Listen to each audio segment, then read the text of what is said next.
về này phải nhá. Nhớ lời bác dặn xong là làm việc chăm chỉ nhá. Xong là mấy hôm nữa lại lên chơi nhá. Làm con tôm nhà.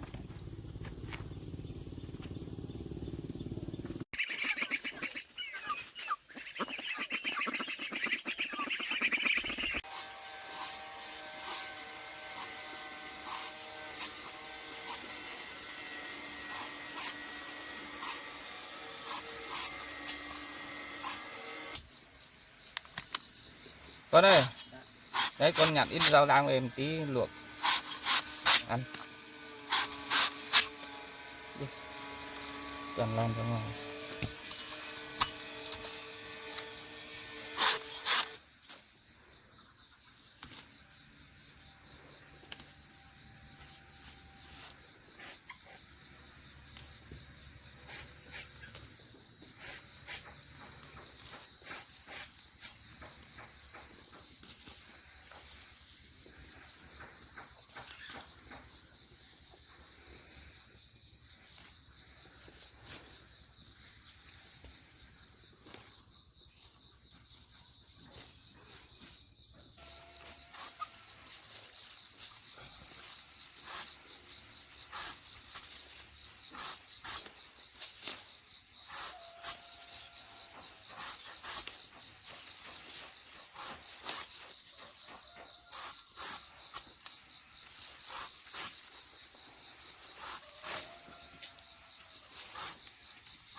Con ơi. Dạ.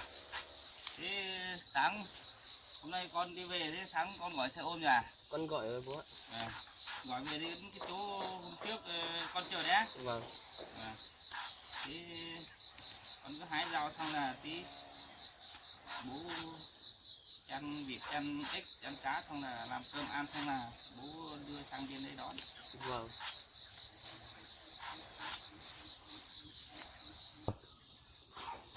Thế con không ở với bố mấy hôm nữa à? Bác bảo là đến đây chơi với bố mấy hôm nữa, không lại vì bác có nhà. Thế á?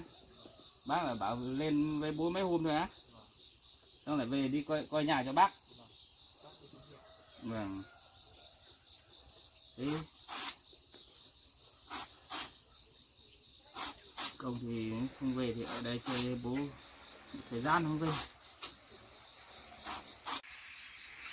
Xong chưa con? Đỡ xong rồi. Được thì con mang đi rửa nhá. Vâng.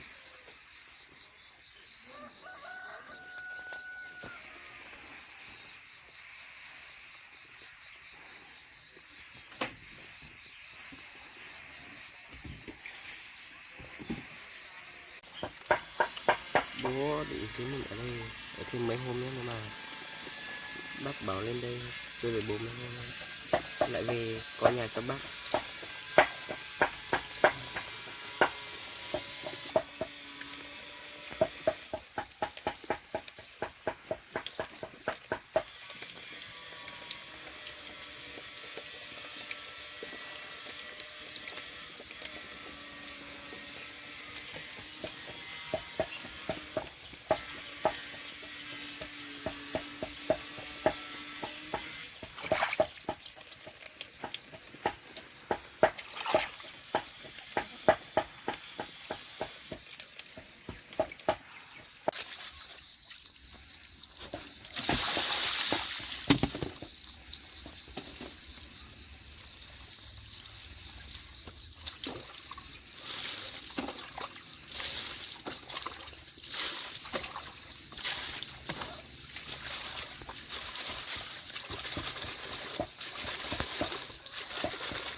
sau con.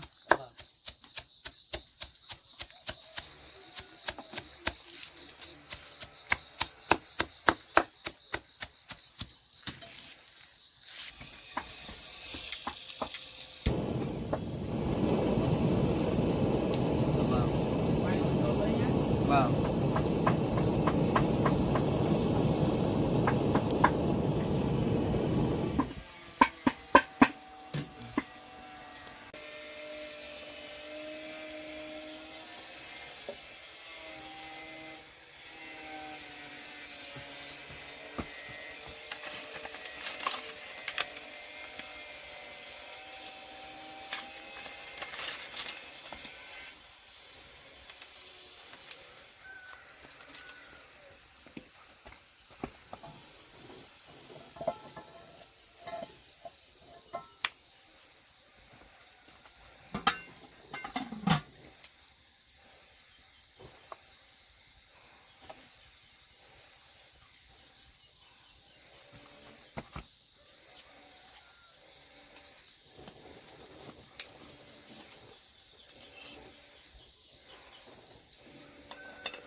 Con ơi, Dạ. con lấy cái chảo rang. Con cùng bố đi chăn cá. Đấy đặt ở trên kia, đặt chỗ cũ kia, đặt ở trên. Con đi cùng bố đi chăn cá.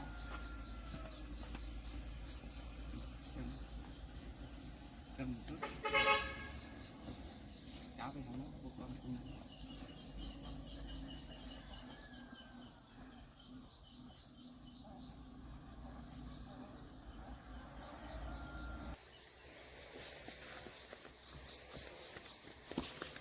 Ngon đi chơi à? Cái đồ đây thì đi ăn.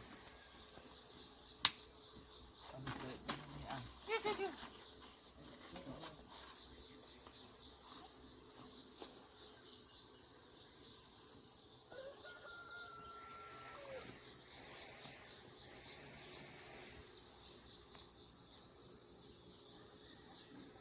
Rồi đây con cho bố một túi bé đấy. Đây con chăn cái chế con cẩn thận nhé, trượt nó ngã xuống dưới nhé. Đấy ném. Đấy.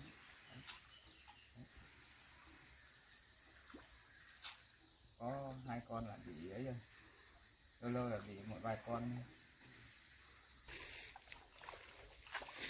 Đấy con ném quanh ở chỗ nọ chỗ kia tí.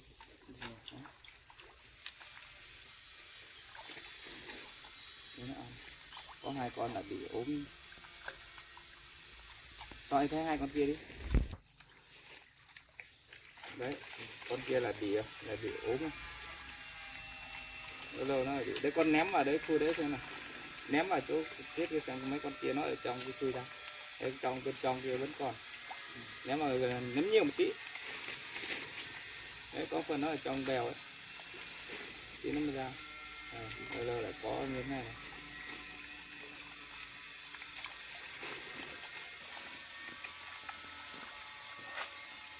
Đấy còn ném bên dưới một tí. Đứa này thì cũng lớn rồi. Dạ vâng. Đợt sau nó con đây là có thịt ếch ăn. Đấy, nhưng mà lâu nó vẫn bị. Có cá, có ngàn vào. Con ngàn bé này. con ngàn này nó lặn qua dưới lưới đấy, Vâng. rào nó vẫn vào. Đấy, Đấy, con con kia ném lại nổi. ném ở gần góc là sang bên kia ném nhiều chứ. Với can bé này. Chỗ này hơi khó chuyện đấy. Bé này mới bắt.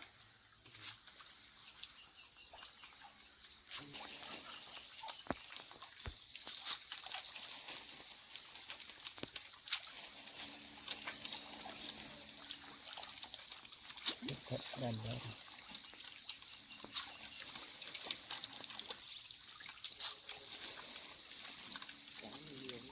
Vâng, cá nó lên ăn đấy. Cá nhà ông bạn.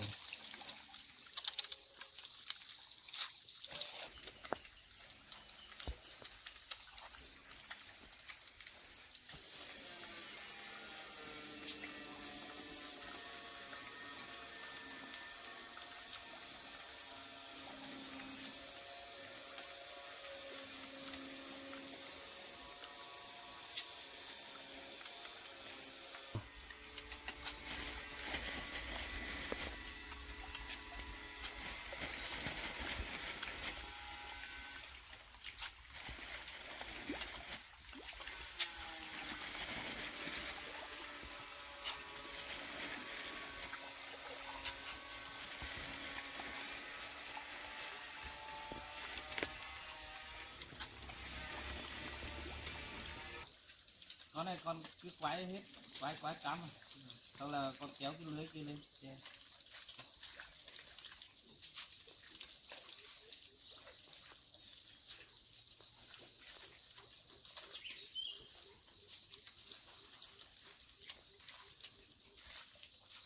Mấy hôm đến đợt sau con lên là cá với lại ếch lớn là con lên nhá. Vâng. Ngàn với vịt nữa cũng lớn rồi. Cái nào lên thì nó có thịt ngan thịt gà ăn.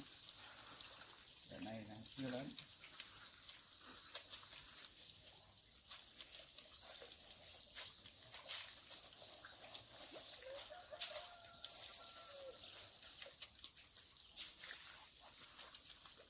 Không cần hết cám đâu con ạ. Để nó còn được. Con mang về đây treo đây để tối trăng. Nếu con kéo đây. Treo vào sợ nắng. Con lấy cái cây kia chưa? Để móc vào cái túi. Thật nhất chuyện nha.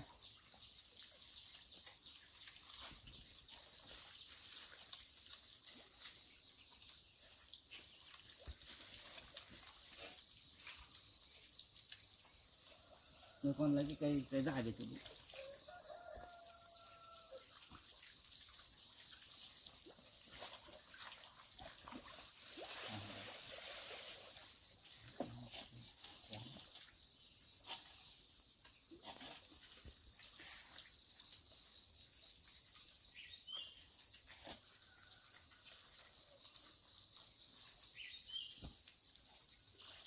Cạn sáng nữa.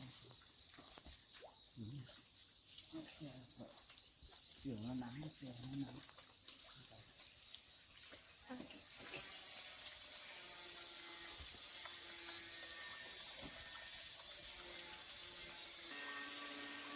Cạn sáng.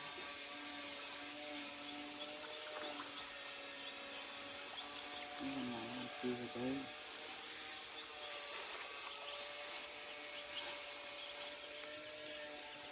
Đằng nào cũng ở đây thì mấy thứ chăm ít. Cá, ếch, ngan, vịt, gà.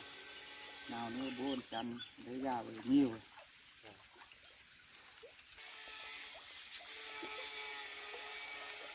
Chăn gà chăn vịt nhiều vào. Cho nên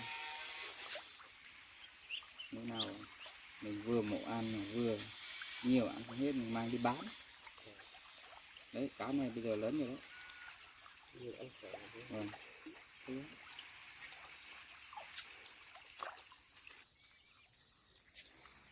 Được không?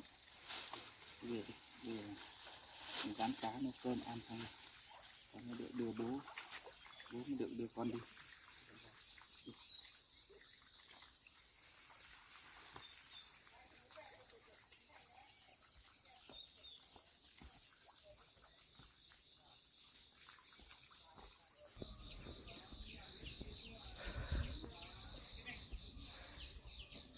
con rửa đấy con tay kéo con dài chơi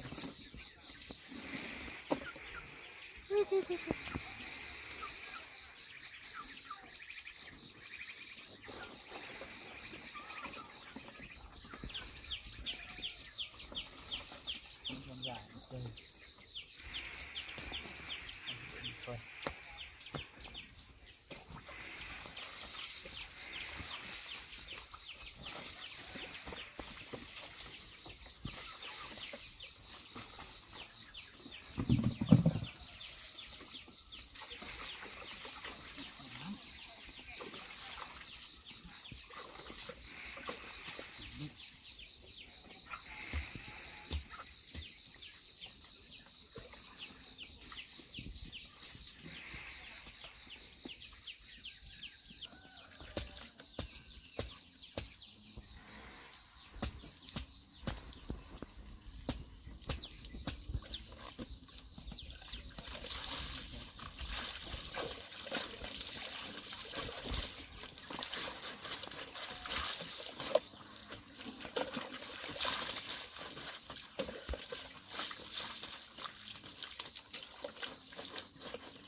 Được, được con.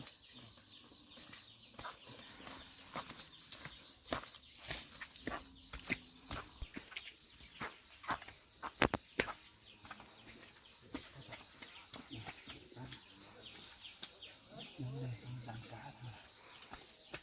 Này là con ăn rồi, được con.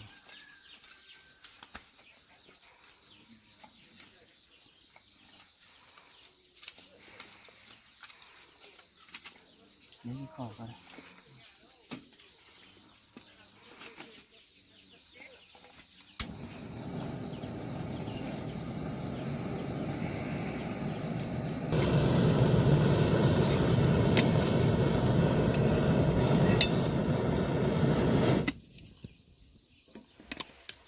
Đây đây, cái mắt trái như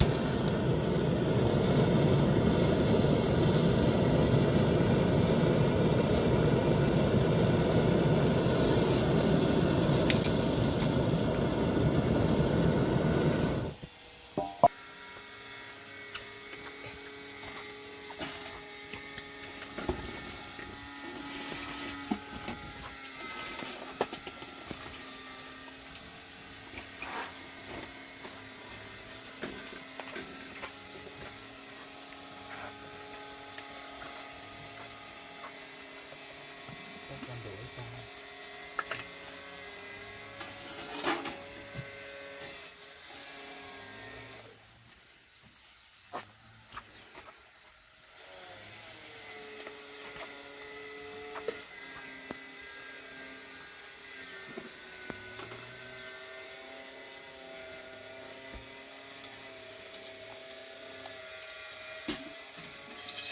In ngay vào đây, dán nó xuống dưới.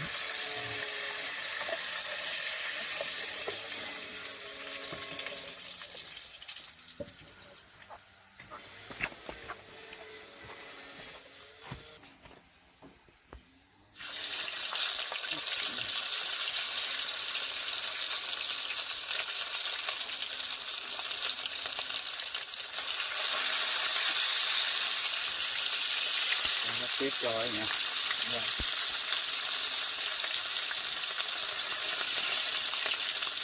Tiếp thì nhớ còn lắm nữa.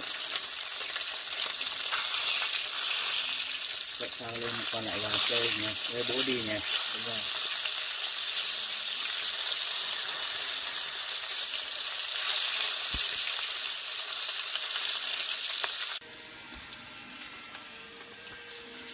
Cơm sắp chín.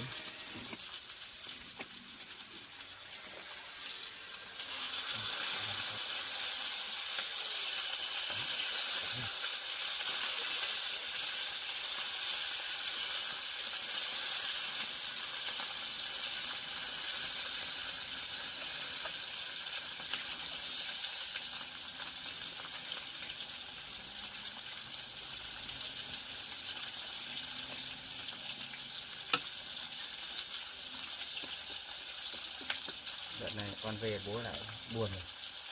Bố lại ở một mình rồi. Con về xong là lâu lâu lại lên với bố nhá. Dạ vâng. Hỏi bác bảo lâu lâu nhớ bố lại mang lại lên chơi với bố một vài hôm. Xong khi nào đến học thì về. Hôm nào nữa đi học là không lên được. Còn học 1 năm nữa là hết rồi. Dạ vâng. Cố gắng nhé con nhé. Dạ vâng. Cố gắng học thật giỏi vào, chăm chỉ học giỏi vào. Đêm về ở nhà nhớ ôn bài các thứ, làm bài tập các thứ nhé. Dạ vâng.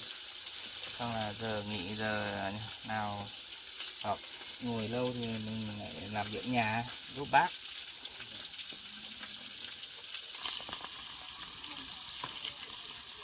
Con không muốn ở đây với bố nên là con lại phải về xem nhà cho bác rồi. Vâng. Tại bác đi có việc nên là phải về sớm. Vâng. Bây giờ với bác đi. Giờ con đang ở với bác, phải nghe lời bác.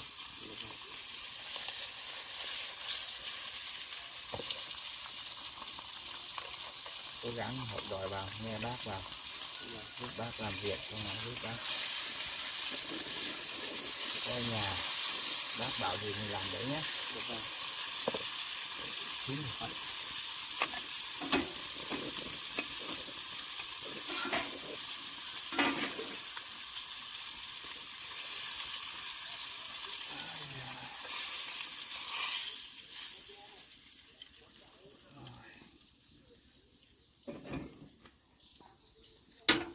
Đấy, bây giờ nấu canh xong là chín rồi mình ăn cơm.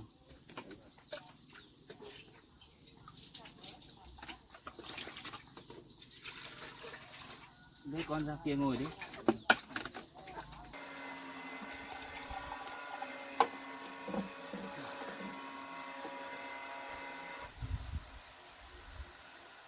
Mình đi về để bố một mình đây thấy thương bố.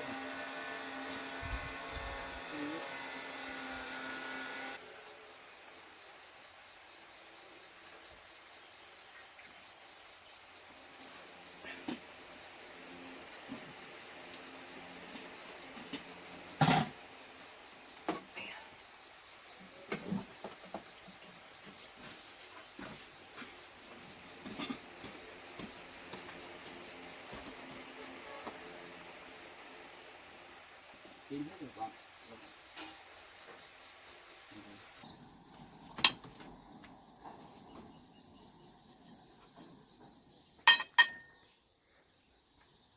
Bây giờ là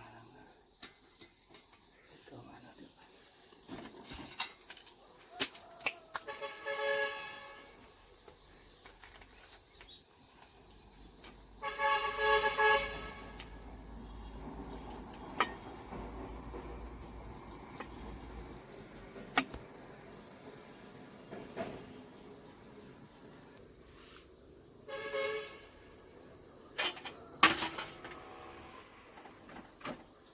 Sấy luôn như một bát. Đây đi. Đi thế đi.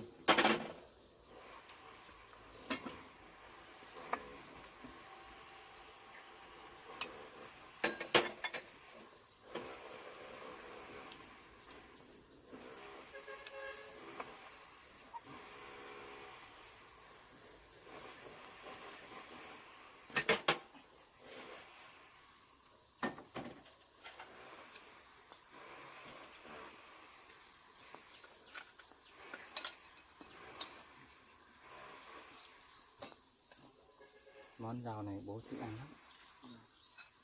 Ăn tốt này.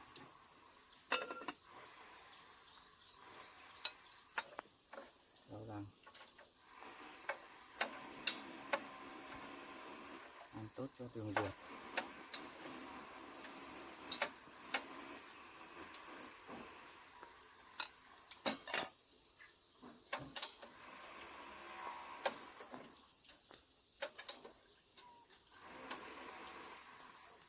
Con ở đây thấy có thấy buồn không? Dạ, không ạ. Không buồn là gì? Có bố nó vui. Vâng. Bố mình chán lắm. Đây nó khó khăn một tí nhưng mà ở đâu cũng quen của họ đi.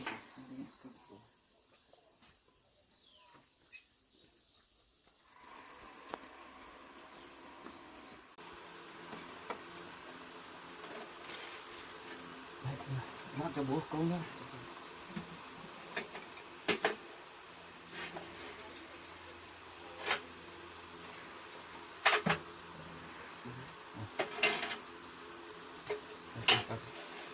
Đâu? Đây còn ăn cơm.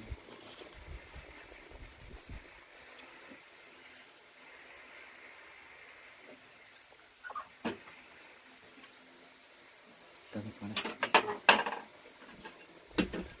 Đây bố. Tụi con ở đây với bố mấy hôm bố thấy vui, rồi con về bố lại buồn. Nhớ con lại. Rồi.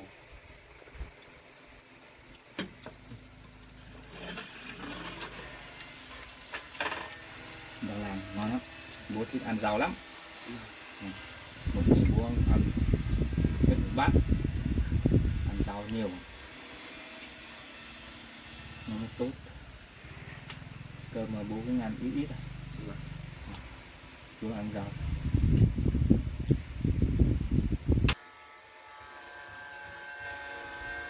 Ăn cá đi con.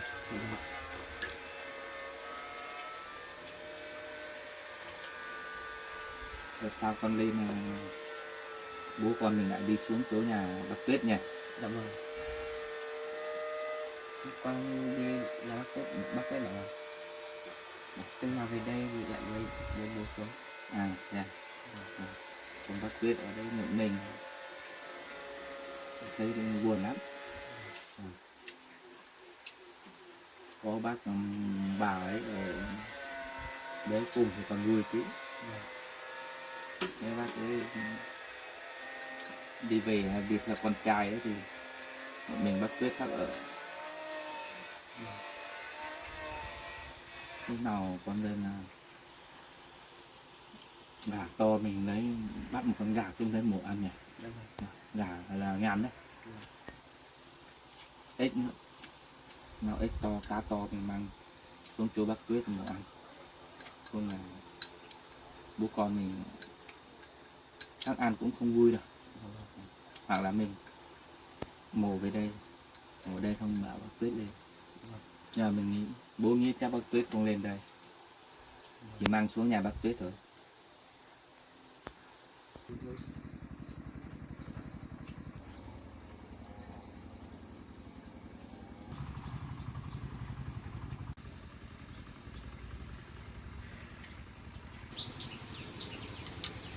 Con cái con. Hôm nay con về đây mà không được gặp bà nội.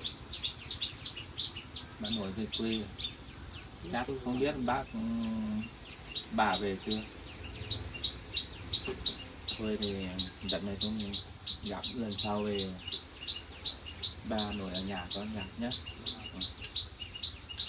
Về hôm nào bà nội về đây xong mình mổ gà ăn, mổ ngan ăn.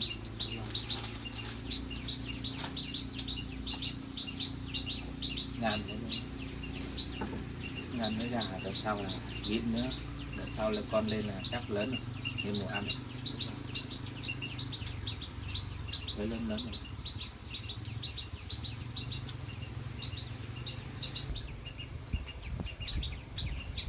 Còn cơm này hết chỗ cơm rồi đi.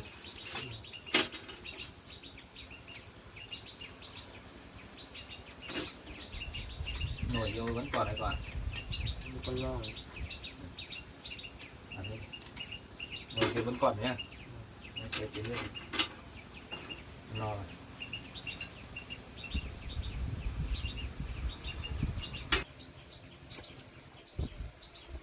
Bên này con ở đây bố vui rồi, xong là ăn cơm ngon. Xong mình bố một mình ăn cắn thấy ngon đi.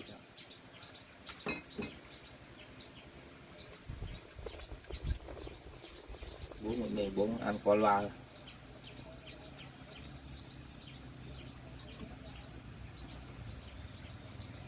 Sáng thì bố đi làm, xong bố không có ai ăn cái. ăn hết mà không để được con ạ.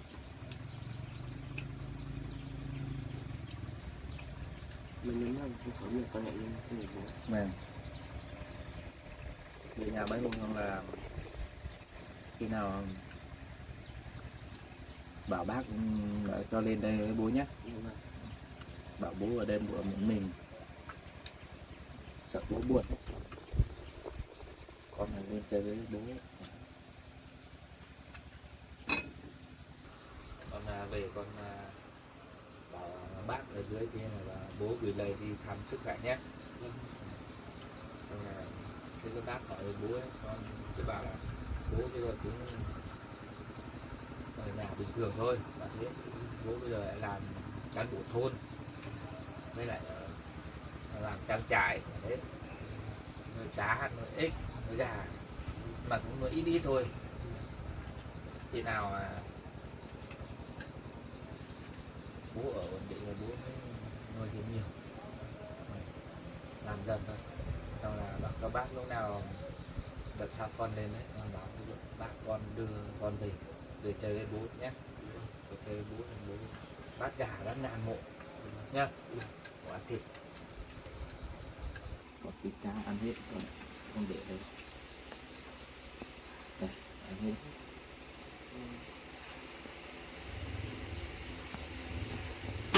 Nồi nhá. Cầm ở kia vẫn còn đấy con ạ. Con lo. Nồi kia vẫn còn. Ngon thật đấy. Có con ở đây luôn cơm ngon thật đấy.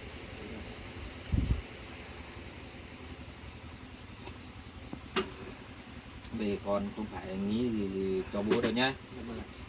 Bố ở đây bố cũng sinh hoạt bình thường thôi, làm việc bình thường thôi. Đi làm về bố làm việc quanh quẩn ở nhà, chăn gà chăn vịt thế thôi. Cũng không làm gì vất vả đi. Con cho nên con về nhà con cũng không lo gì bố đâu. Bây giờ bố có bà nội một chỗ đỡ nhà kia nữa rồi thì hôm nào bố đi làm bố lại qua nhà to kia thì trưa khi nào con về con học xong, con cố gắng học xong xong cố gắng đi học đại học, đi đại học xong làm cán bộ, xong rồi nghe lời bác, nghe lời bác dặn nhé, làm gì làm tốt nhé. Con đừng đi chơi cờ bạc rồi là cái gì vi phạm pháp luật con đừng làm nhé. Vâng, con nhớ đấy. Đây là đỏ đèn các thứ rồi là thuộc cứ vi phạm pháp luật là con đừng làm. Đánh nhau các thứ nữa, trộm cắp các thứ con đừng làm nhé. Thấy họ rủ đi con bảo cái này con không làm đâu. Còn thế thấy bạn bè đôi lúc những lứa tuổi lớn hơn đấy, đôi lúc người ta hay xui mình đi làm cái nọ cái kia ấy, cái xấu ấy, con bảo cái này em không làm được đâu, em không dám làm, thì nói thế. Nhớ những cái đấy là con đừng đụng chạm vào đấy. Đến lúc dính vào cái xấu ấy thì ra là cũng khó, mà hai nữa là nó hỏng con người. Cho nên là con phải nên thật cẩn trọng việc đấy, cứ học hành ngoan tốt vào thế thôi nhé. Xong rồi nước xong rồi tí chuẩn bị đi.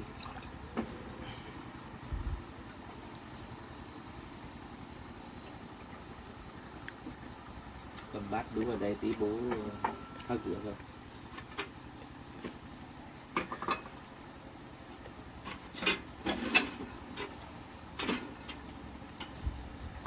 Đây còn uống nước đi, còn nước xong là chuẩn bị áo nước cho vật túi, xong là chuẩn bị tí đi nhé.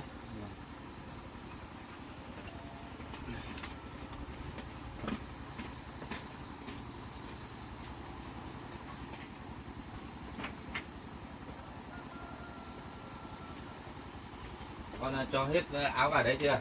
Con cho vào hết rồi.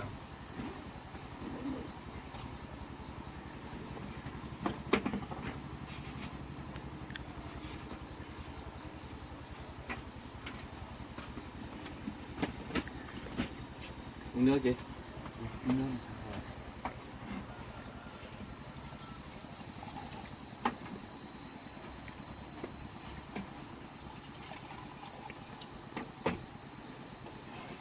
Học một năm nữa là hết, xong là cố gắng đi học giỏi, xong là bố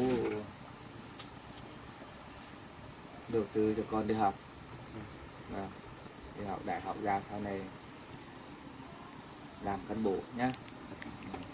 Không lớp nào nghỉ hè hay nào dối tranh thủ ở nhà với bác, phụ bác làm việc nhà, hoặc là cái gì nên kiếm tiền ấy con cứ kiếm. Và cái gì lúc nào mình nghỉ ngơi đấy là mình không phải đi học ấy, nhưng hôm đó con về đây đấy là tranh thủ đi bán lá sán, bán cái gì để kiếm tiền nhé, không tập nấu ăn các kiểu cho nó quen vào, và sau này mình mới tự lập được ấy. Và không thì lúc nào mình lớn rồi mình không rửa được các bác máy đâu. Cái lại sau này con lớn lên con lấy vợ cũng có con đấy, phải có lại phải nuôi con, nuôi cái, nuôi vợ, phải không? Và nuôi đến nuôi còn này đi lại bố với mẹ nữa, bà nội nữa, các bác nữa, cho nên là con cố gắng học thật tốt vào nhé. Học thật tốt, làm thành một người tốt, đừng học những cái xấu. Bố dặn con như thế. Nói đi con.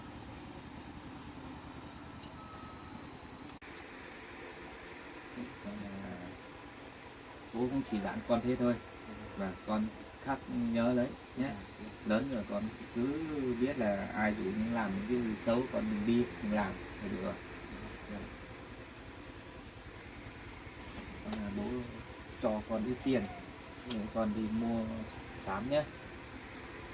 Xong rồi cái gì nên mua thì mua, cái gì nên lấy không lấy, không lấy thì con cứ để đấy, và không được tiêu linh tinh nhé. Rồi về nhà nếu cần dùng, cần tiêu, cần lấy mình không lấy, cái nào không lấy mình đừng lấy, còn cầm đấy cứ tiêu. Đấy, Con cảm ơn bố ạ. Vâng. Mà bố cho bố cho con nhiều. Con lấy nhiều, 200 bố ạ. không nhiều đấy, con cứ cầm đi dùng đi. Con cầm đi dùng đi. Con lấy 200 thôi. Lấy ít quá rồi mai bố không gặp được con ấy, con không đưa được con ấy. Thôi con cứ cầm lấy đi nhé. Cái nào nên dùng thì mua, cái gì thì mua. Không mua thì con cứ để đấy cũng được nhé. Con xin ạ. Vâng. Con cho vào túi riêng đàng hoàng vào. Tí còn về còn trả tiền xe ôm.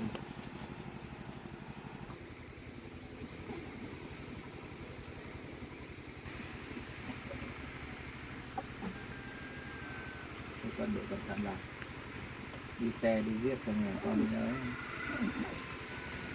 đi giữ gìn vào. Bố ở nhà bố giữ gìn sức khỏe nữa. Vâng. Mà lâu lâu bố cũng phải đi thăm bác Tuyết đấy. Bố không bỏ được bác Tuyết đâu nữa. Đi thăm bác Tuyết á? Vâng. Ngày mai hôm nào bố lại đi xuống dưới bác Tuyết, thăm bác Tuyết. Và xong là lần sau nếu con lên đấy là bố con cùng nhau đến bắt gà bắt ngan đi xuống nhà bác Tuyết nhé. Bố sắp đến cho con đi. Vâng, chờ xe ôm chờ lâu hết đi.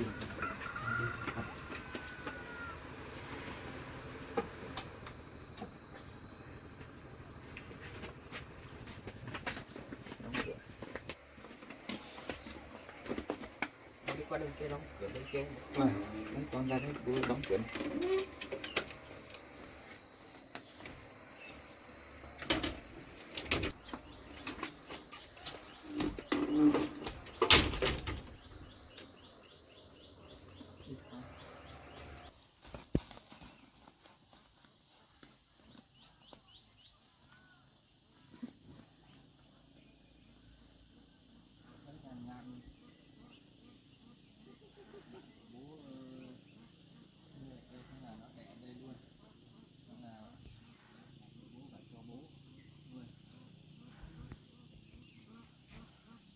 Đấy con ạ, Nam đẹp lắm, lớn dần rồi.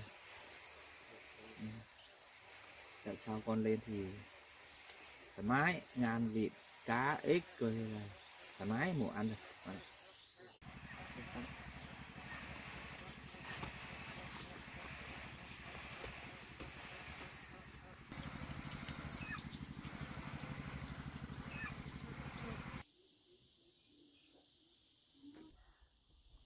chưa thấy đến nhỉ. Rồi sao đấy.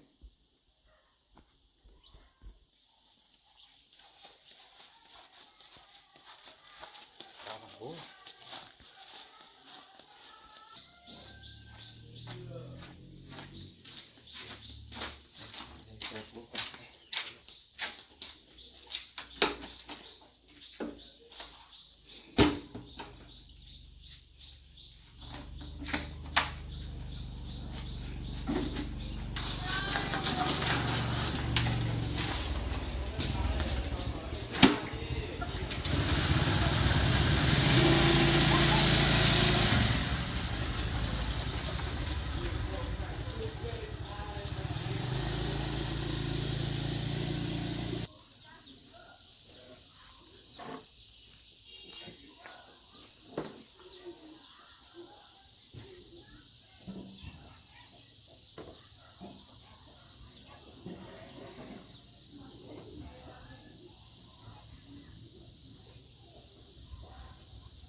nhớ về rừng sức khỏe nhé, cố gắng con là cố gắng về mình khỏe nhé, nhớ lời bác dặn, làm việc chăm chỉ nhé, con là mấy hôm nữa lại lên chơi nhé, làm con tôm nhà.